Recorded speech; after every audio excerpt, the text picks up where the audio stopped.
So see, nothing happens. Go live.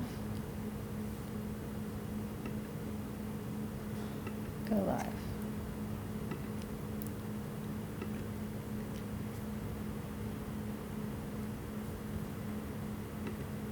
All right. I think we are here, Instas.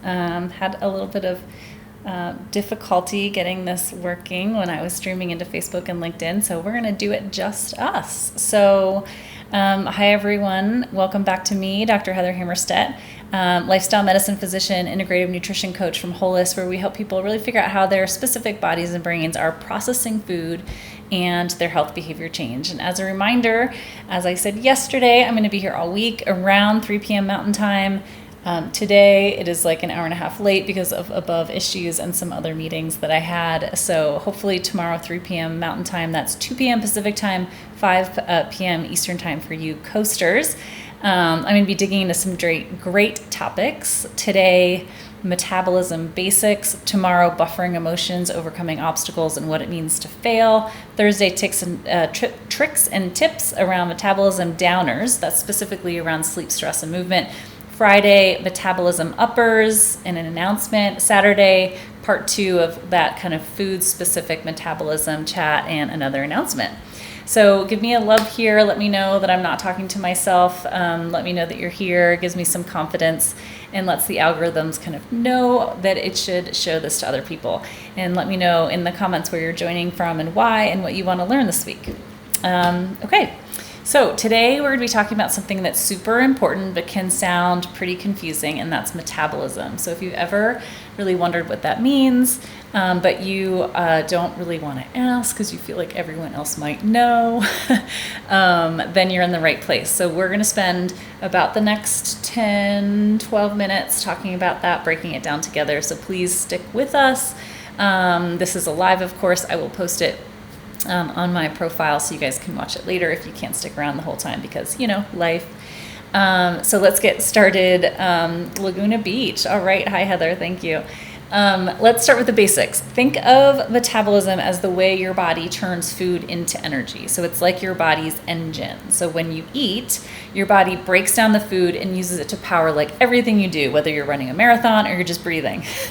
And as you can imagine, like your car engine, it's going to function differently based on, like the type and the quantity and the quality of the fuel that it is given. So here's a simple breakdown of how it works. There's 4 parts: breaking down the food, creating energy, storing that energy, and processing the waste. So breaking down your food. When you eat, your body starts by breaking down the whole food or the food product, and we will talk about food product and what that means later in the week, into smaller parts. And so this happens from the moment you put something into your mouth until it dumps down into like your large intestine. So each part of our GI system, from our mouth to our butt, plays an important and different role in this, as does the microbiome bacteria that live there, the structures and the health of the organs and such like that. So what does it break the food and the food products into?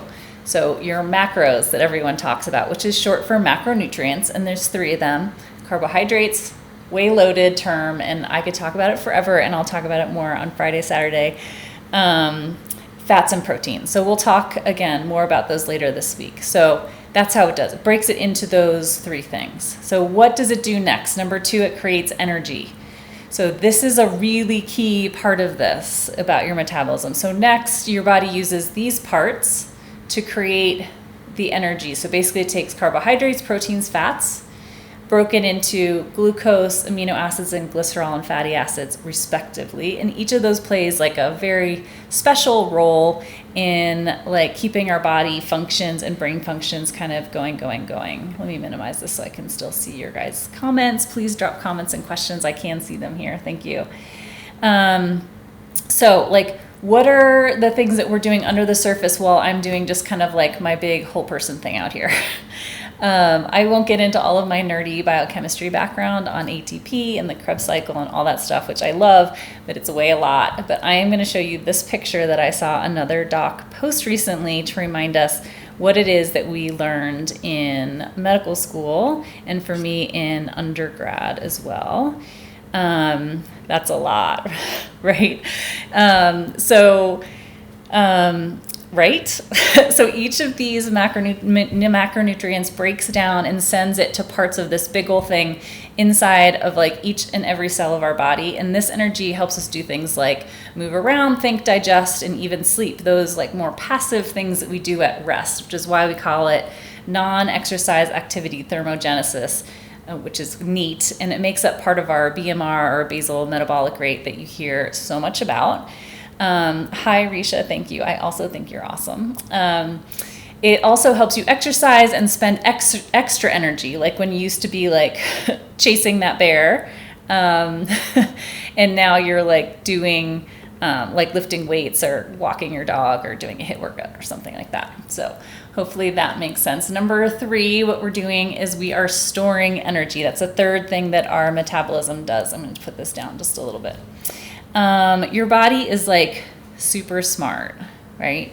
It does all these things underneath us. It's really cool when you learn more and more about it. And this particular thing, when it comes to metabolism and storing energy, if you eat more food than your body needs right away at that moment, it is going to store that energy for later. This is usually in the form of adipose tissue. Most people call that fat. But not only is that like a culturally and very emotionally charged word, it is a really limiting word in terms of like what we think about it. So fat is actually a hormonally active, energy adaptive organ that builds and shrinks on and in our body depending on what energy your body is sensing or guessing. This is super important, that your body is sensing or guessing that you need or will need. So glucose, the molecule that carbohydrates breaks down to, goes to the fat the most readily, but glycerol and fatty acids, which are from fat, and amino acids, which are from protein, also do that.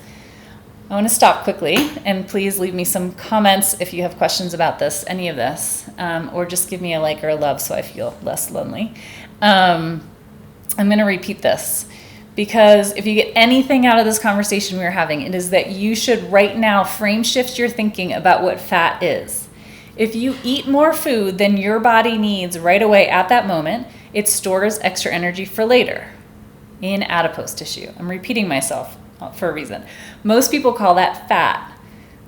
That's a hard word, right? It's really limiting us in terms of what we think about that term. If you think of fat as a adipose tissue, which is a hormonally active, energy adaptive organ that builds and shrinks on and in your body, depending on what energy your body is sensing or guessing you might need.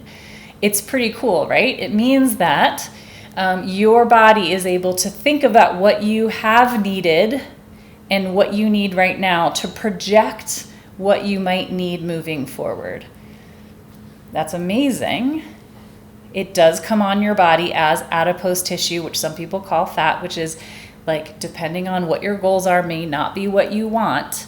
But it is not an emotional thing. It is a energy storing organ. So take away the lack of a better word, energy from that word and put it towards what it really is, which is the lifestyle things that you need to do. Hang on a second. Silas? Yeah. Quiet. I am parenting while on a live. So that word is really limiting. I want you to remove all of the things that go with the word fat. Think of it, adipose tissue. It is an organ that is helping you in storing things as we move forward. Thank you, Risha, for backing me up on that. All right, fourth thing the metabolism does, getting rid of waste. Finally, your metabolism does get rid of the things that your body doesn't need. So it kind of broke things down into all the little pieces. It used what it was going to do by creating energy. It put it all where it needed to be for when I might need it next, and now it's getting rid of the byproducts. So your body processes carbohydrates, fat, macronutrients, and breaks them into glucose, amino acids, and glycerol fatty acids. I am repeating myself on purpose. This is an educational tool. Those things help you run your body. And along the way, it creates byproducts, waste products, things like carbon dioxide and urea and lots of other things. So this processing process, for lack of a better term, is complex, and it involves tons of enzymes and hormones and microbiome bacteria and much, much more. We'll leave that alone for now, just so you know that this processing can be positively and negatively affected by how all those helpers are, especially your gut bacteria. And so, okay, let's go to the carbon dioxide and the urea. So carbon dioxide is produced when your cells use the energy it creates, so mostly carbohydrates and fats. It uses it. Your blood then takes the extra carbon dioxide that's kind of made out of that. If you ever took organic chemistry, you have like all the arrows, you're moving all the electrons around and things fall off. One of those is carbon dioxide. I used to love the arrows, by the way. So goes through the blood vessels from the cells to your lungs, and you breathe it out. So you can imagine that process of taking carbon dioxide, cell, bloods to lung, very complex. The big picture of your cell health, blood health, and lung health matters, as do what those things look like as if you were looking on them at a microscope, big picture, little picture. So if you don't have healthy cells, blood vessels, and lungs, carbon dioxide will build up in the cells and the blood, causing acid-base balances, and that throws all the things off. The second thing is urea. That's the main thing. We won't talk much about the other ones, but urea is a waste product that comes from breaking the proteins to amino acids. So the carbon dioxide came from the other two macronutrients. This one's from protein. Your body decides which one it needs to sustain your projected needs. And as it does, it releases that urea. Again, projected needs. So what you have done in the recent past, what you're doing right now, what your body is guessing you're going to need. So the liver processes that and then sends it to your kidneys. Your kidneys filter it and other stuff from your blood, and you pee it out. So you can imagine, again, health of the liver and the kidney, big picture, micro picture, really matters about how you efficiently do this. And if you don't, that urea builds up in your blood and can kind of wreak some havoc. Anything else kind of ends up in your intestines. We poop it out. Again, I'm a boy mom who doesn't like talking about poop. You can call it a bowel movement, you can call it stool, whatever you want to call it. But again, the ability of your intestines to pull out water and micronutrients from the poop as it's making its way through, again, dependent on the health of the wall, intestine, gut bacteria that lives there, amongst other things. So you can imagine that illness, infections, antibiotics, autoimmune states, poor quality diet, all those things are really going to play a role. Let me know if you have questions about those things here in the comments. Last way that your body gets rid of things, don't forget about sweat. When you sweat, your body gets rid of the waste products to keep things in balance. It's more than just water. Not only does it cool you down, 99% of it is water, but it does have salt, sodium, and chloride that your body needs for fluid balance, so you lose that. That's why we hydrate and replace those electrolytes, especially if you're sweating a lot. Urea, again, from the proteins, the kidneys do that, but some of it can come out of the sweat. And again, when you exercise those muscles, you do produce lactic acid, and some of that also comes out through sweat. Other things, metabolic byproducts, ammonia, those kind of things, depending on what you've consumed and how your body is efficiently processing it, is going to come out that way. So again, hydration, electrolyte replacement is really important. So metabolism keeps our body clean by removing those waste products, lungs, kidneys, intestines, skin, to keep everything run smoothly. So this is our basics. Let me know in the comments, give me a love if that stuff was good for you.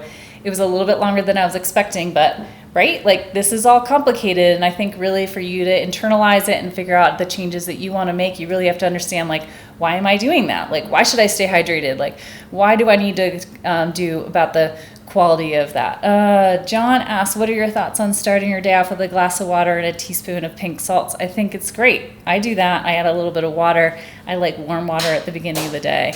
It's a good way to kind of I like Himalayan salts, get some of that sodium chloride in there, get a little bit of lemon for the flavor, to wake me up. And it also helps kind of fill your stomach and kind of start your day pretty well. So I think that's great. So where was I? Okay, so I think that way you need to think about metabolism is that it's all about how your body manages and uses energy from the food that you eat. And I think it's pretty cool, not just because I'm nerdy, but in my opinion, because most importantly, again, you need to understand why what you eat and how you move your body and how you sleep and how you manage stress matters. That's all these lifestyle medicine tenets that are so important.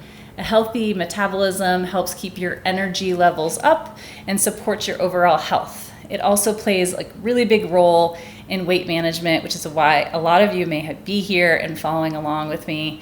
If your metabolism is running smoothly, your body is better at burning calories and staying active.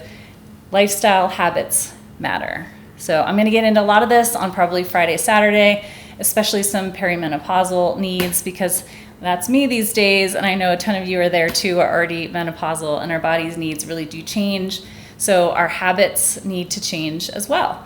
But you got to understand why to make the change, right? And that's my big thing with all this. I can tell you to do this, prescribe that, do that, restrict that, don't do that all day long.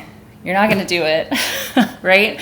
Until you really internalize it, understand it, and then the choices are easier because you know why your body and brain need X, Y, or Z, and so it's your choice, not my direction, prescription to do the things. So there you have it. What is our metabolism and some common culprits that can slow down your metabolism?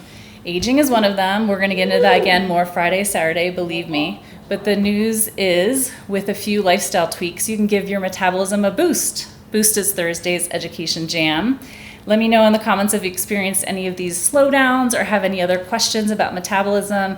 Again, I'm Heather Hammerstedt, emergency physician by night, lifestyle medicine doc, integrative nutrition doc, and Holist founder by day.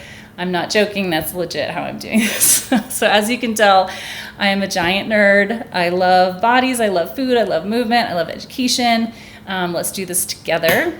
I'll see you tomorrow for buffering emotions and overcoming obstacles and what it means to fail. Thursday, more metabolic effects from habits, specifically sleep, stress, and movement. Digging more in on those kind of spurning metabolism, slowing down the metabolism habits that we have. Friday, Saturday for digging back deep into metabolism and macronutrients and what we can do to speed up our metabolism and spur it on, and metabolism and perimenopause, menopause. So I also have some fun announcements about Holist, how we can help you impact your own goals. Drop me some comments about questions you have for today, anything else for sure that you want to see later this week. Perhaps tomorrow I will figure out how this third party processing is going to get me in all the places at the same time. And sorry I was late today. Hopefully it'll be better tomorrow, and I will see you all soon. Cheers.